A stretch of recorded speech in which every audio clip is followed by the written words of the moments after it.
Innal hamdalillah nahmaduhu wa nasta'inuhu wa nastaghfiruh wa na'udzu billahi min shururi anfusina wa min sayyiati a'malina may yahdihillahu fala mudhillalah wa may yudlilhu fala hadiyalah.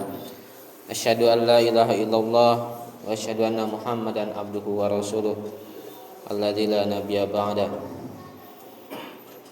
Allahumma shalli wa sallim ala sayyidina Muhammadin wa ala alihi wa sahbihi ajma'in. Fa ya ayyuhal hadirun usikum wa iyaya bittaqullah faqad fazal muttaqun. Kama qala Allah ta'ala fil Qur'anil Karim, a'udzu billahi minasy syaithanir rajim. Bismillahirrahmanirrahim.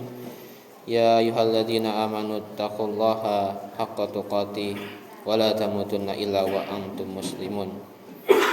Wa ya ayuhan nasu taqu rabbakumul ladzi khalaqakum min nafsin wahidah wa khalaqa minha zawjaha wa batsa minhuma rijalan katsiran wa nisaa'a wattaqullaha alladzi tasaaluna bihi wal arham innallaha kana 'alaikum raqiba.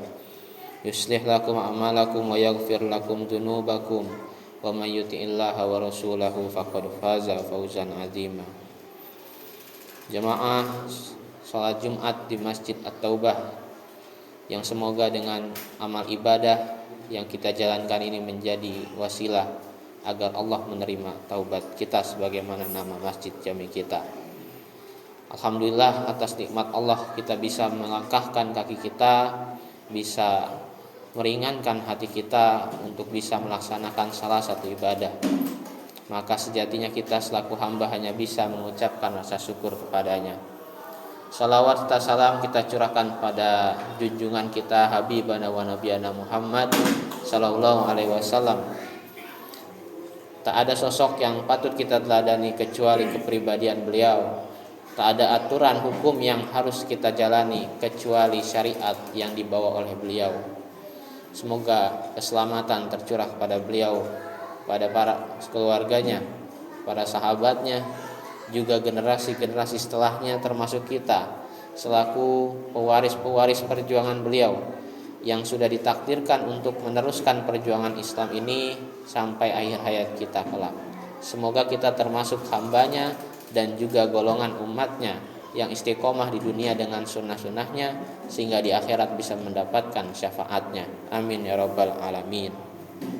Jamaah rahimakumullah, khatib berwasiat agar para jamaah umumnya dan juga khususnya kepada khatib sendiri untuk kita sama-sama saling mengingatkan dalam ketakwaan, untuk menambah sebenar-benar ketakwaan kita, menjalankan perintah Allah, menjauhi larangannya. Wala tamutunna illa wa antum muslimun, sampai pada garis finish kisah kehidupan kita, janganlah kita mati kecuali dalam keadaan berislam. Semoga kita termasuk dari hamba-hamba Allah yang bisa mengakhiri sisa-sisa umur kita dalam keadaan husnul khotimah, dalam mati sebagai seorang muslim. Amin ya rabbal alamin. Jamaah rahimakumullah, mungkin saat ini kita menghadapi suasana yang masih belum berubah sejak beberapa bulan bahkan tahun ke belakang. Sebagian besar dari kita sudah memahami bahwa ini adalah bagian dari qada Allah berupa musibah yang Allah turunkan sebagai ujian pada kita. Baik itu musibah dalam bentuk wabah maupun ujian-ujian yang lainnya. Kita mengimani dalam sebuah surat At-Taubah ayat 51. Qul la yusibana illa ma kataballahu lana. Katakanlah tidak akan pernah menimpa kami melainkan apa yang memang telah Allah tetapkan kepada kami. Huwa maulana, dialah pelindung kami, wa 'alallahi falyatawakkalul mu'minun. Dan hanya kepada Allah lah kaum mukmin itu hanya harus bertawakal. Hadirin jamaah rahimakumullah, di setiap ujian yang Allah berikan pasti ada banyak hikmah.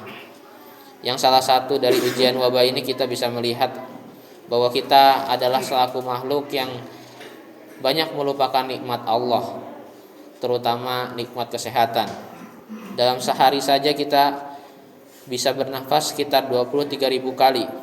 Udara yang dihirup rata-rata 6 sampai 13 liter per hari. Jika dikonversikan mungkin sekitar 492 sampai 1000 galon per hari. Itu pun di dalam tubuh kita ada banyak organ penting, paru-paru, jantung dan sebagainya yang kadang kita tidak sadar. Semua itu sudah dirancang oleh Allah. Seandainya kita bertanya siapa yang mengaturnya, tentu dialah yang maha menciptakan dan maha mengatur segala alam semesta dan segala isinya. Lantas apakah benar kita selaku manusia pantas untuk sombong? Pantas untuk merasa jumawa di hadapan Allah? Pantaskah kita untuk merasa hebat? Jawabannya jelas, tidak pantas. Allah Subhanahu wa taala pun tidak hanya menciptakan kita selaku makhluk yang lebih sempurna dibandingkan makhluk ciptaan yang lainnya. Namun Allah juga menurunkan Al-Qur'an sebagai kitab suci yang paling sempurna di antara kitab-kitab yang lainnya. Itulah mengapa tidak lain untuk membuktikan bahwa kalamullah adalah perkataannya, bukan makhluk yang diciptakannya. Kalamullah adalah bagian dari keajaiban untuk mengatur kehidupan kita, bukan karangan orang Arab, bukan pula perkataan Rasulullah SAW. Artinya manusia sangat tidak pantas dan lancang untuk membandingkan perkataan Allah ini dengan gagasan manusia. Bahkan sangat tidak relevan jika ada yang ingin membandingkan antara Al-Quran dengan gagasan manusia. Padahal Allah Subhanahu wa taala telah menurunkan Al-Quran sebagai kalimat yang sempurna. Dalam surat Al-An'am ayat 115 Allah berfirman, wa tammat kalimatu rabbika, Allah telah sempurnakan kalimat Tuhanmu ini, telah disempurnakan Al-Quran ini sidqan wa adlan, sebagai kalimat yang benar dan adil. La mubaddila li kalimati, tidak ada yang dapat mengubah kalimatnya. Wa huwas samiul alim, dan dia yang maha mendengar lagi maha tahu. Maka di sisi lain manusia sebagai makhluk adalah bagian yang tidak sempurna jika ingin dibandingkan dengan Al-Quran, karena manusia mempunyai banyak keterbatasan dan kekurangan. Begitulah kita memahami al-insan mahalul khata' wa nisyan. Manusia itu tempatnya salah dan lupa. Siapa saja yang meyakini dan mengamalkan Al-Quran, justru manusia itu akan berada dalam keselamatan. Tidak hanya mendapatkan pahala, tidak hanya mendapatkan ridho Allah, dan tidak hanya diberikan surga, tapi keselamatan dalam menjalankan kehidupannya di dunia. Karena itu adalah panutan, aturan dalam menjalankan kehidupan kita. Maka orang-orang yang mengabaikan Al-Quran adalah orang-orang yang justru memilih jalan kesesatan dalam kehidupan dunianya. Apalagi orang-orang yang justru malah mencela, mengabaikan dan memusuhi Al-Quran, maka dia orang-orang yang tersesat dan sesat yang nyata. Hadirin jamaah rahimakumullah, maka jelas jika ada seseorang yang menuduh untuk membandingkan antara Al-Quran dengan gagasan manusia adalah tuduhan yang sangat tidak masuk akal.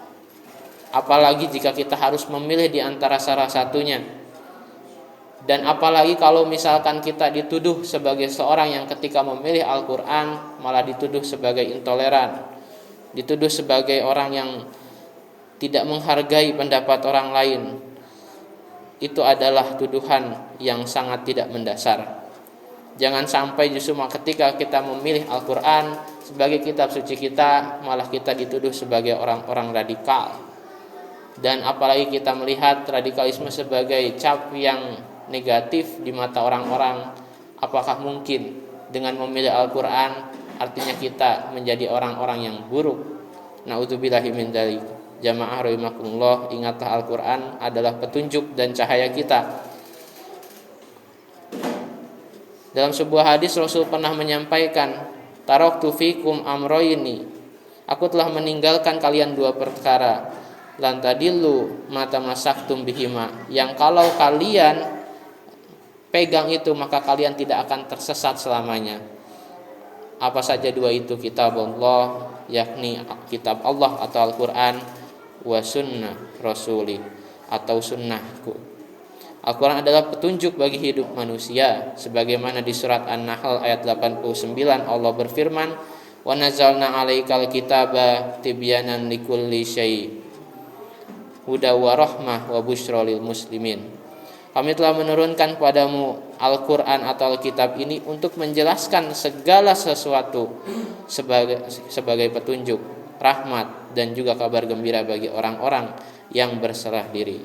Maka semua urusan manusia dijelaskan di dalam Al-Quran dan juga ditambah penjelasannya di dalam As-Sunnah. Tak ada satupun yang terlewat dan diatur dalam hukum Islam. Bila petunjuk ini dilaksanakan, selamatlah kita dari segala macam kesesatan. Jika petunjuk ini ditinggalkan, maka tersesatlah kita selama kehidupan kita. Semoga kita termasuk dari hamba-hamba Allah, makhluknya, yang bisa memegang Al-Quran kita, tidak hanya dalam tangan-tangan kita, tidak hanya disimpan dalam lemari-lemari kita, tidak hanya terucap dalam lisan kita, tapi diamalkan dalam perbuatan kita, bahkan sampai meresap pada hati kita. Barakallahu li wa lakum fil Qur'anil Karim, wa nafa'ni wa iyyakum bima fihi minal ayati wa dzikril hakim. Fataqabbala minni wa minkum tilawatahu, innahu huwas samiul alim.